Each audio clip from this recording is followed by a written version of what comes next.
loss, betrayal, survival.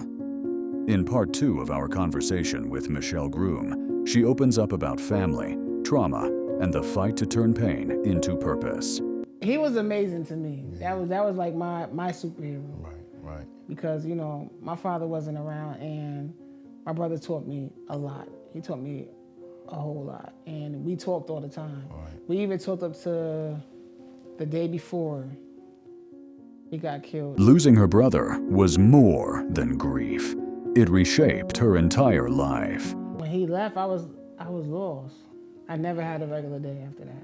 And sometimes I still don't have a regular day because I'm like, damn, like, where would he be now? From childhood trauma to federal prison, Michelle faced betrayal, violence, and impossible choices. And me sitting down all that time, it made me realize who I really am. Right. You know what I'm saying? So I was like, yo, I have to really abuse my power and come home and make a difference. Like, that's for young girls, young men, like, for the young youth period. Like, they need to know, like, this ain't what you want. This is not just survival, it's transformation.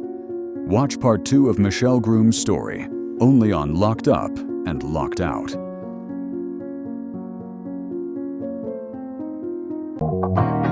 Welcome to another episode of Locked Up and Locked Out, the podcast. Thank my distinguished guest, Miss Michelle Groom, for coming back. We had an overly abundance of new viewers that came into the family. Okay. Thank y'all for showing up and showing out for this podcast. It means a lot. Michelle, we talked about family, Yes. if I'm not mistaken, on the last podcast. Yes. Episode, excuse me. And you have how many siblings? Well, my mother's side I had my brother Kevin, my brother Michael, and on my father's side I have Okay. a lot. Right. So I know your brother Kev Yes. and Mike. Yeah. Both great men. Can you give a little background on your brother Kev? Well, my brother Kev was killed in 1995. Kev was a very busy man. Right, I apologize. He was a very busy man in New Haven. Very strong man. Yes. I learned a lot from my brother. He taught me a lot.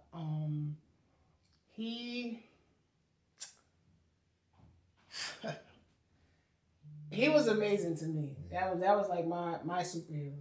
Right. Because, you know, my father wasn't around and my brother taught me a lot. He taught me a whole lot. And we talked all the time. Right. We even talked up to the day before he got killed. And he told me, you know, Michelle, I know you know what you're doing. He was like, but you got to make sure you take everything that come with it. Right. And I was like, I got it. For those that may not know, Kev Groom, man, he was on top of the food chain. Yeah. He was a force to be reckoned with, you know what I'm saying? He was ahead of his time as well. Definitely. I know him very well, you know what I'm saying? That's a story for another time, another day. Yeah, he was a great man. He and like I said, I watched him for so many years. Like I always played it back and watched, you know what I'm saying, and pay attention. He taught me to, you know, always pay attention. You know, don't never let nobody be jealous of you. Like you know, you stay ahead of everything. You know what I'm saying? Stay ahead that way. Just keep your mouth closed and just pay attention. How instrumental was that one losing them and the part that played in your psyche and you know just moving about in your day-to-day? To be honest, Adam, I still grieve my brother to this day. That's understandable. It played a major part because, like I said, he taught me everything. You know what I'm saying? And it's like he was like the big brother. Like, you know what I'm saying? Like mentally, it was like a loss. Like, you know, and that time, like I say, it's very important that women do have strong men in their life. Like I was blessed to have brothers. I have my little brother, but he was a little brother. Like, you know what I'm saying? Right. So it's like my big brother, I looked up to him because I'm like, listen, he's so powerful. Right. He's so dope. Like, you know what I'm saying? Right, like, and he has so much knowledge. Like, you know what I'm saying? I'm like, he is way ahead of his time. Like, you know what I'm saying? I'm like, he's like real. He was real different, but he was also quiet. Right. He laid back. He paid attention to, and I always paid attention to that. Right. So it's like when he left, I was lost. Right. Because you think that, you know, you got these friends that y'all all hang together, you know, be like what we call it, your crew, right? And they all say they're gonna be there, but they don't never be there. Right. They don't. Things change. Right, you know what I'm saying? After the dirt is on the casket, everybody go on with their regular day. I never had a regular day after that. Right. You know? And sometimes I still don't have a regular day because I'm like, damn, like, where would he be now? And I know God don't make no mistakes and he do things for a reason, you know? So it's like, I don't ever want to question him. Right. But it's like, I wonder where my brother would be now. Like, I know he would have did this, he would have did that, or, you know, I think about that a lot. I mean, like, him and his mans and them ran a major crew. It's like when you see people from your neighborhood moving a certain way, and young as we were, it's like, we was dibbling in some serious stuff. And to be honest, bro, I really don't. Sometimes I sit back and be like, we really didn't realize how serious it was. Nah. Like, we really didn't realize, like I said, you could be from the street, but we was in the street. So when you in the street and you see the seriousness, and I'm like, we was doing some, like, crazy stuff. Yeah. Like, and we watched some crazy things and just things that happen, and it's like, you could call me a trauma queen. Because I got so much trauma. It's like, I remember this, I remember that. And sometimes when I sit and think about it, I can remember it from, like, I'm watching it. And that's the reason for this talk. Yeah. You know what I'm saying? It's not to glorify everything that we come through or seen or been in the midst of. You know what I'm saying? As much as it is a testament to our will to survive and try to tell other people that's younger, that's out there battling what they're battling with. Although it's different times, you can't negate the heaviness of what we've seen and what we've been through. Trauma is trauma. Trauma is trauma. You know what I'm saying? And we've been on the receiving end of it, and we've been on the giving side of it. You know what I'm saying? Yes. And this is the cry and the call to rally and pony up and change that narrative. Like, I'm a person who did bad things, but I'm not a bad person. That's right. You know what I'm saying? Because if anything, let my actions prove to be that of who I am today. Yes. And mental health, man, is so serious to whereas it can become numbing. Yes. You know what I'm saying? Yes, and it can, you know what I'm saying, like paralyze you to the point that you can't move or function. You know what I'm saying? And then when you're able to find that breakthrough, it's not only a sigh of relief as much as a survival. Right. Right. Like, you know what I'm saying? I'm in survival mode. Right. I know I can't stay here. Right. It's just like those that have trauma from shootings and malls and things of that nature. Like, you freeze up. You know you have to move. You have to make your limbs move forward. Because if you stay here, you're going to perish. You know what I'm saying? Right. It's a chance that this man that's doing this craziness is going to come back and sweep me as well.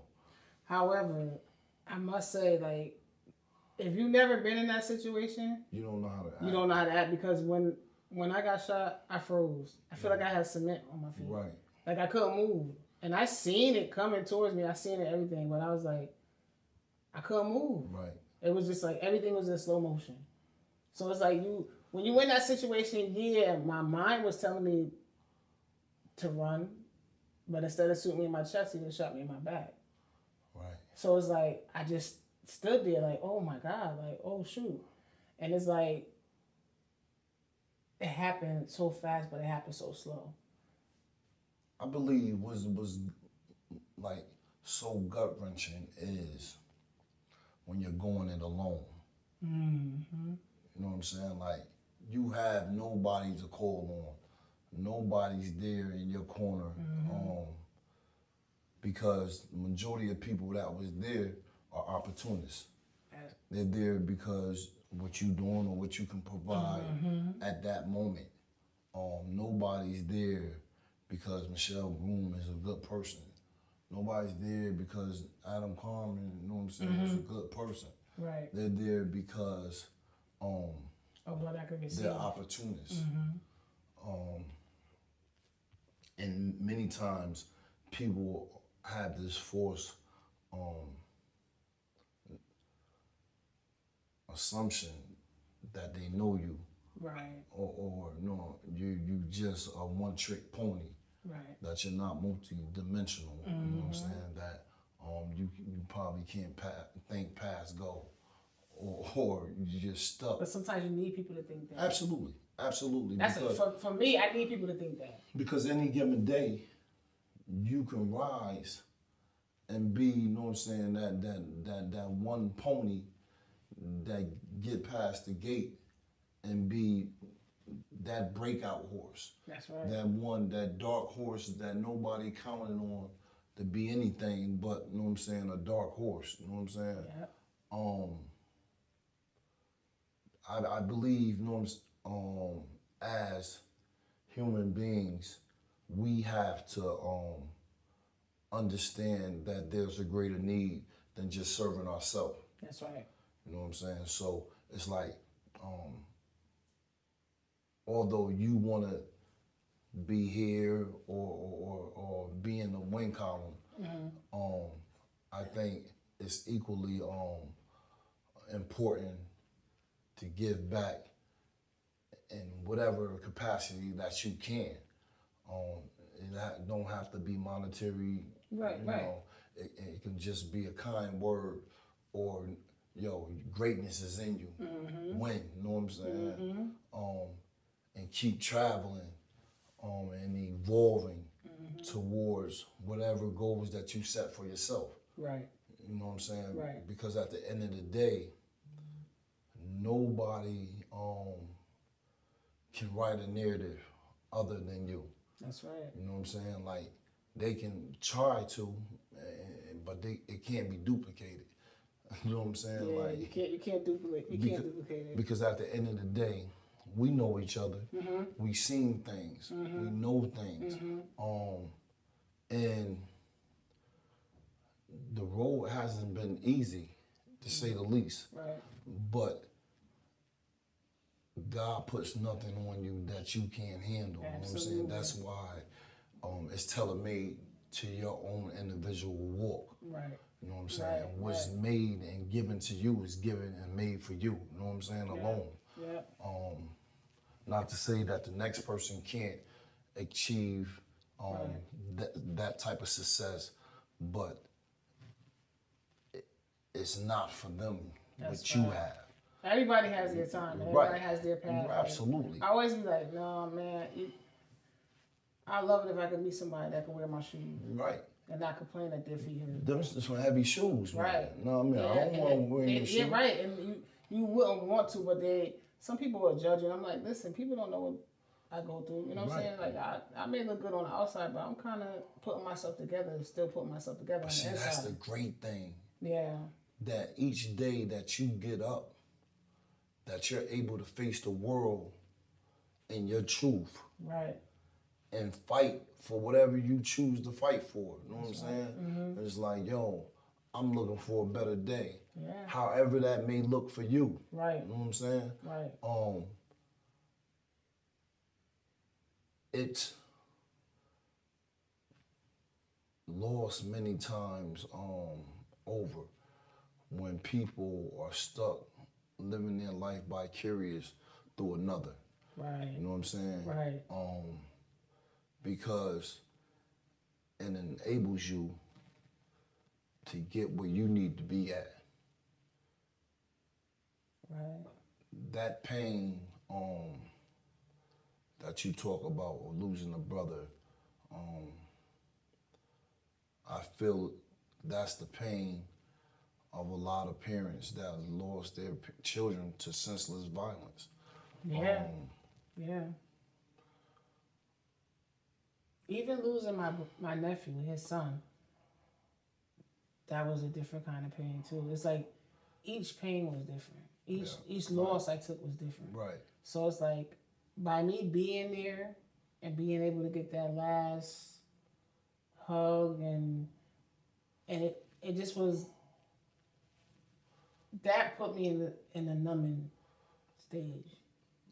Because it brought me back to my brother, my cousins, like everybody that got killed. So it brought me back to that. But to sit there and know that this is my nephew, like, you know, that was my nephew. Right. Like, really? Like, you know, my nephew got killed on the same corner my brother hustled on. You know? So it's like, what in the world? Like, I was in shock. I was in shock for a little while, but then it was just numbing because the thing about it is, I had to get his clothes, you know, plan a funeral, right, all around my mother. I never told my mother he was gone because him and my mother were like this. Right. Like, I would see them having little conversations. I would, you know, he would come over. Well, he lived with us for a period of time, so it's like my mother still grieved my brother. Right. That was her son. You know what I'm saying? So his son to be taken, it was just like, wow. So it's like, I had to, that's where the numbness came in at. Because I had to protect my mother and still go on. Now, do you feel as though that was a part of the driving force that hurled you into the streets, or made you move in the manner in which you move? Like, what part? You know what I'm saying? I think that with my brother, I feel like, yeah, that made me want to do it even more. Because one, I knew I could. Right. I had all the knowledge to it. You know what I'm saying? I had all the access to it. So I might as well. Holding on a legacy almost, right? Like, in a sense? In a sense. Right? But I still wanted to, I didn't want to be his little sister. You wanted to be your own individual. My own individual. Right. And move off of the things that he did teach me. Right. So, in a sense, you're not only living by curious, or picking up the mantle, should I say? Right. Where your brother left off. Right. It's like an almost vengeful type move on your part. You know what I'm saying? Because you understand the severity on which the level of the game is being played. Exactly. And you still was willing to take everything that comes with it. Everything. Yeah. You know what I'm saying? Just to to be like, yo, I'm here, and he's here. Yeah. You know what I'm saying? Now, what is it? Right. That's bold, man, for a woman. You know what I'm saying? The figure that they can play in a dominated male's arena. That's kind of gutsy. You know what I'm saying? Yeah, but you know. Yeah.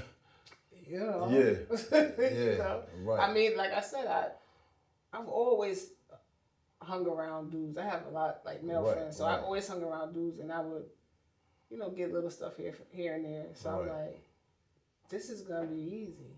Right. You know. Wow. It was real. Right. It got really real. But for the most part, you know, we was young. We was just getting it. How do you translate all this and package it up for kids that you deal with on a day-to-day basis, trying to teach them that the road that they're traveling in isn't the road that they want to go down? Cause I left that shit in prison. I left that old Michelle. I left her in there. You know what I'm saying? So, and like I said, me sitting down all that time made me realize who I really am. Right. You know what I'm saying? So I was like, yo, I have to really abuse my power and come home and make a difference. Like, that's for young girls, young men, like, for young youth, period. Like, they need to know, like, this ain't what you want. I didn't have nobody to tell me this ain't what you want. One thing, I had cheerleaders tell me to go get it. Right, you getting it. Or you know what I'm saying? So it's like, I wasn't getting the same thing. Right. And I want to be able to provide that. I am providing that. Right. Like, no, this is not what you want. Right. Because you wouldn't even be able to handle it. A lot of these young kids can't handle it. They can't handle it. When I tell them some of my story, they be looking at me like, but you a female. Yeah. And being that you were in the federal system, I'm quite sure you ran into other women that was on the same playing field or even further up the chain. How was that? It could be a good way and a bad way. Right. It could be a good way and a bad way. You know, because I met some people from over there. You know. Right. You know, so, but for the most part, like I said, the women that I did my bid with, amazing women. And to be honest with you, the way my life is now,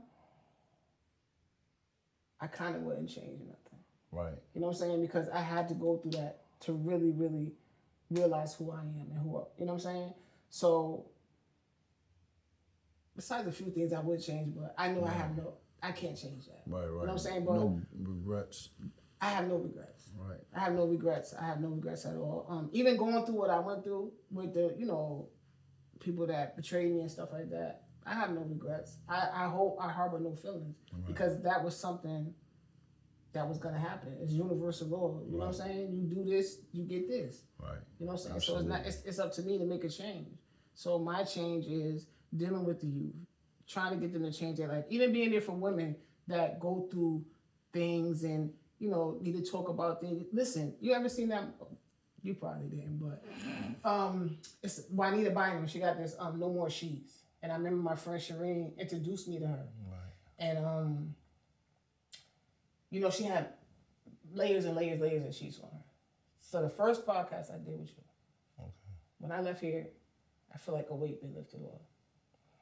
And it's like the more I talk about things that I'm going through, the more weight get lifted off. That's like the whole premise of this show.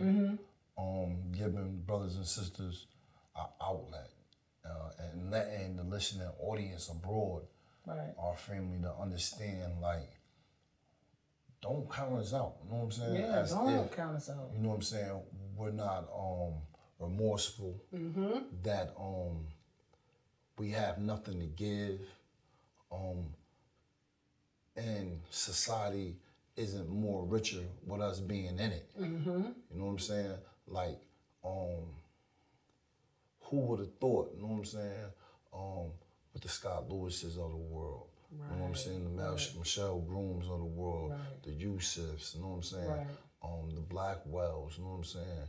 and countless other brothers, you know what I'm saying, that came on this show that are in college, you know what I'm saying? Brother Shakur, you know what I'm saying? Right. Man, these brothers and sisters are powerful, man. Right. Like, and with the help of our listening audience, you know what I'm saying, we would get these stories out, you know what I'm saying? Yes. We're trying our best to accommodate everybody, Right. and the people that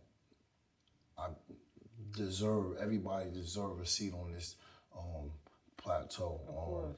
And even if you're not here sitting and being interviewed, you're a part of the family nonetheless, you know what I'm saying? Absolutely. So write, and people will, you know what I'm saying, respond, and they're being shared with me, you know what I'm saying, and I'm trying to respond and do things right, man. This is my first time ever doing something like this. And it's the majority of my life, Right. I spent in prison. Right. You know what I'm saying? I did Right. more time in prison than I did on the street. You know what I'm saying? So it's a learning experience, you know what I'm saying? And I'm trying hard. You know Man, what you're I'm doing a great job, and I'm glad you have me on your platform to, you know, like I said, you know, men get catered to.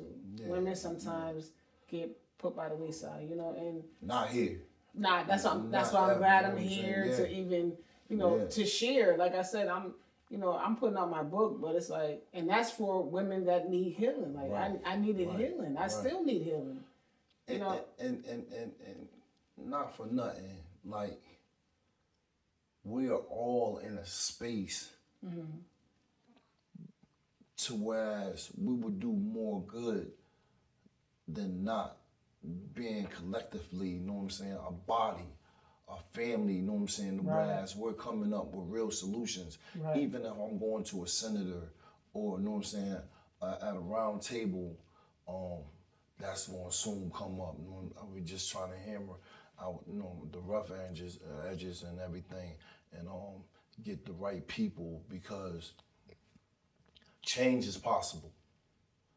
definitely. You have to want it, you have to claim it, and push through any adversity that or opposition that might try to buck what you're trying to do. And anything has taught us about resilience is being in prison, Yes.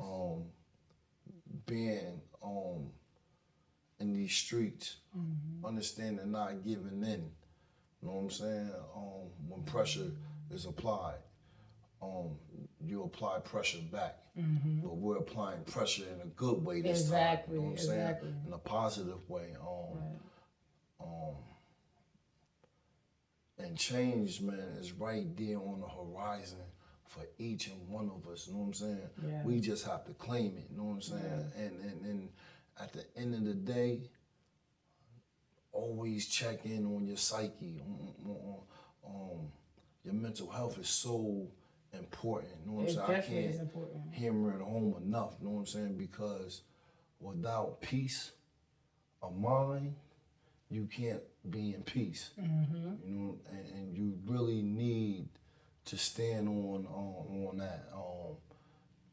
And everything else will fall in play, man. Right. You know, because a healthy mind is a healthy body. You know what I'm saying? That's and a right. healthy body carries you where you need to be at. That's right. Listen, Michelle, man. I thank you for coming up on Not a problem. this platform, man, and sharing your thoughts and your experiences, Right. and talking about something so near and dear to you, Right. such as your family. You know what I'm saying? Because that's a hard topic. You know what I'm saying, to talk about. Right. Right. You know, in Very an hard. open space. You know what I'm saying? Right.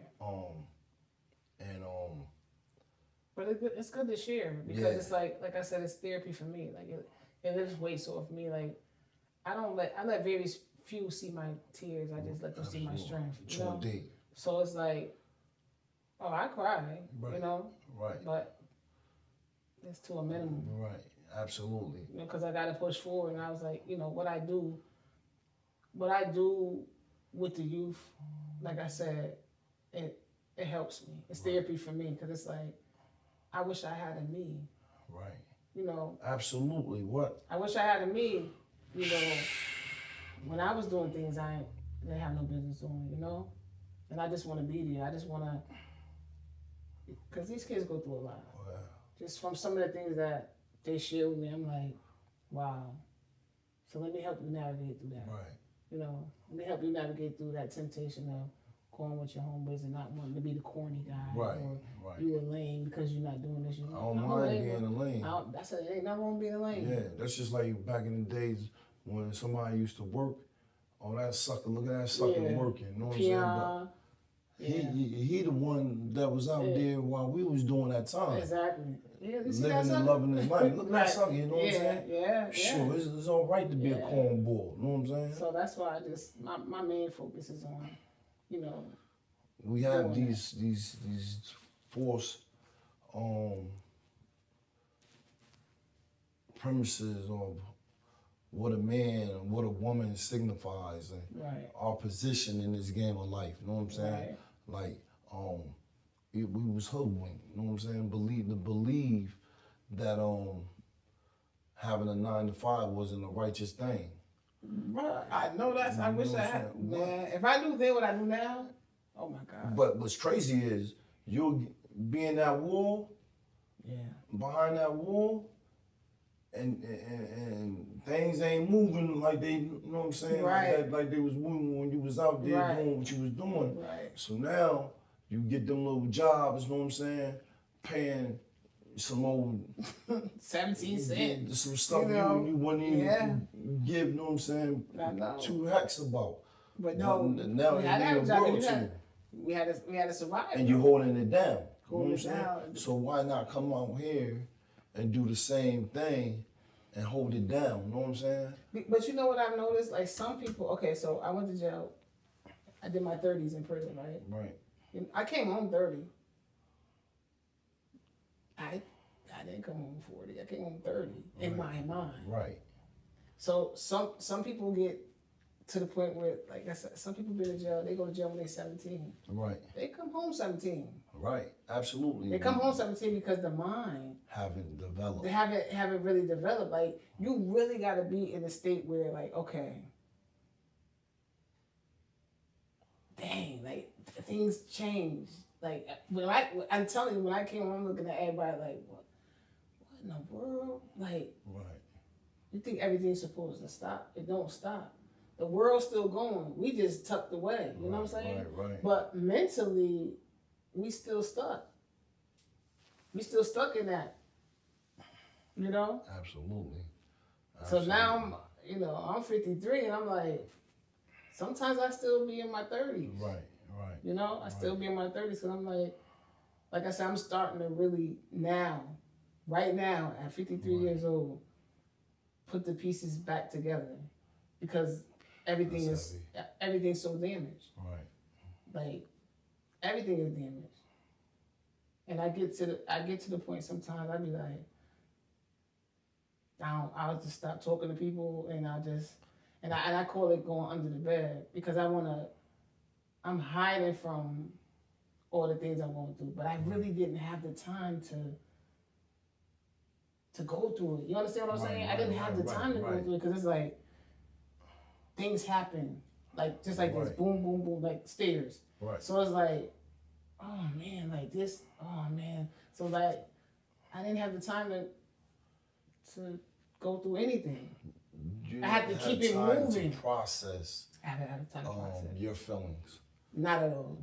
Because you were in a crisis mode, and from one crisis to another, right? But that's another episode. You know what I'm saying? Because we can say, that's episode 3. You know, because you gotta process. If you don't process, you can't progress. Right. You know what I'm saying? Not. You can't progress. So I was at a point where I couldn't do anything. Right. You were numb. I was numb. I couldn't move. Sometimes I wouldn't even get out of the bed. Can I ask 2 questions? Yes. Short ones. Yeah. You want me to wrap it up and then ask? Right. Okay. Yeah. So this has been another episode of Locked Up and Locked Out, the podcast. Please join us for another exciting episode. Man, listen, man, Michelle, thank you, sis. No problem. Love you, man. Anytime. Blessings.